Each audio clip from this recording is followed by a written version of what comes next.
नमस्कार। राजनीति में जीत और हार के बीच कितनी महीन लकीर होती है ना?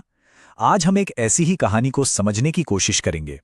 हम देखेंगे कि एक जनादेश यानी लोगों का भरोसा कैसे बनता है और कैसे एक छोटी सी चूक से बिखर भी सकता है। चलिए शुरू करते हैं। चलिए आज हम चलते हैं मध्य प्रदेश के भिंड जिले में गोहद विधानसभा क्षेत्र। ये एक ग्रामीण सीट है जो अनुसूचित जाति के लिए आरक्षित है।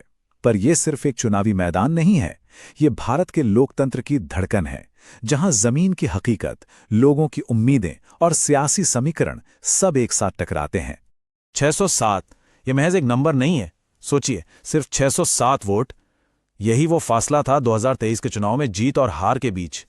ये नंबर हमें बताता है कि गोहद का वोटर कितना बटा हुआ है, मुकाबला कितना कड़ा है और यहां हर एक वोट की क्या कीमत है।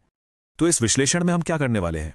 हम गोहद की इस कांटे की टक्कर से शुरू करेंगे, फिर आंकड़ों की कहानी को समझेंगे, एक जनादेश के अंदर झांक कर देखेंगे, लोगों की असली शिकायतों को सुनेंगे और फिर शासन के लिए एक मजबूत खाका तैयार करेंगे। अंत में हम बात करेंगे विश्वास जीतने के रास्ते की। तो सबसे पहले बात करते हैं गोहद की, एक ऐसी लड़ाई की जो हमेशा से ही बहुत करीबी रही है।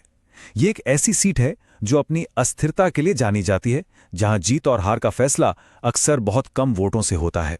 तो गोहद है क्या? देखिए, ये भिंड जिले की एक ग्रामीण सीट है जहां करीब 2,18,000 वोटर हैं।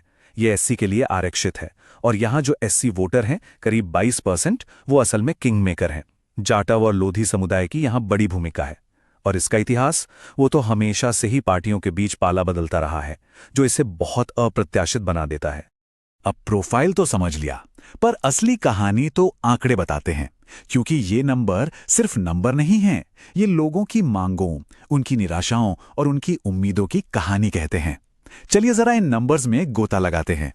जरा इस डैशबोर्ड को देखिए। 2018 और 2023 के चुनाव। पहली नजर में तो लगता है कि वोटर टर्नआउट 59.3% से बढ़कर 61.5% हो गया।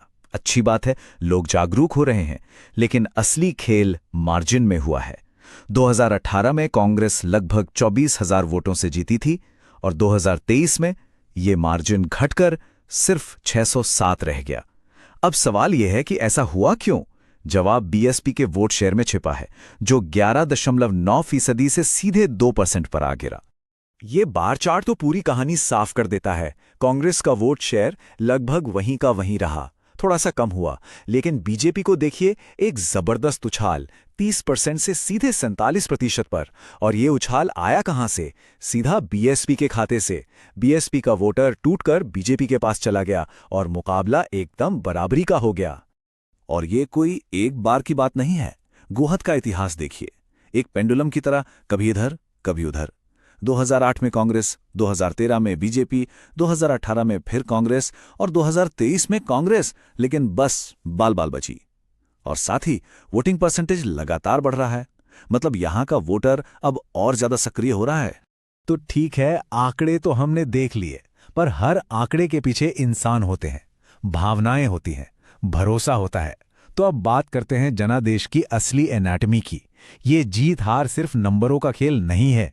एक पुरानी कहावत है, राजनीति में विश्वास ही वो सिक्का है जिसे कमाना सबसे मुश्किल और गंवाना सबसे आसान है। और यही वो सबसे बड़ी चुनौती थी कांग्रेस के उम्मीदवार के सामने। उनका अपना इतिहास वफादारी पे कुछ सवाल खड़े करता है। अगर हम कांग्रेस के उम्मीदवार रणवीर जाटव का एक स्कोर कार्ड बनाएं तो कैसा दिखेगा? देखिए, विश्वास के मामले में स्कोर मीडियम से भी कम है। वजह 2020 का वो दल बदल, वो बात वोटर्स के मन में कहीं ना कहीं रह गई। जीतने की क्षमता, हाँ, वो मध्यम है, वो पहले भी जीते हैं, पर अब मुकाबला बहुत कड़ा है। और प्रभाव, स्थानीय स्तर पर पहचान है, पर राज्य स्तर पर कोई बड़ा चेहरा नहीं है। तो सबसे बड़ा काम है इस भरोसे की खाई को पाटना। तो ये तो हुई उम्मीदवार की बात, पर वोटर क्या सोच रहा है? उनकी अपनी परेशानियां क्या हैं? वोट का सीधा रिश्ता लोगों की आवाज से होता है। चलिए जरा जमीन पर उतरते हैं और सुनते हैं उन आवाजों को। और जमीन पर ये 3 बड़ी समस्याएं हैं जो लोगों को परेशान कर रही हैं। पहली, खेती किसानी, फसल का दाम नहीं मिलता, सिंचाई का पानी नहीं है।